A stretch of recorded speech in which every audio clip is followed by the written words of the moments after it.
Assalamu alaikum to the students of Montessori class. Hope so you all are fine and have a good time. Okay students, today we will do page number 10 of your English book. This is look and circle. Okay, so here are many pictures as you can see on the book. So what you have to do, just find out what is the beginning sound of the letter. Okay, they are saying we have to color the b sound letters. Okay, b sound pictures. For example, what is this? This is apple. This is apple. Is this starts from letter a or b? This is a, so we will not color in this picture. Okay, now what is this? Bad. What is the starting sound? B, bad.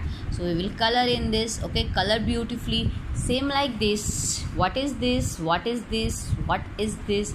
And what is this? Find out and start and find out the beginning sound and color it beautifully. Okay, after that students, I will give you another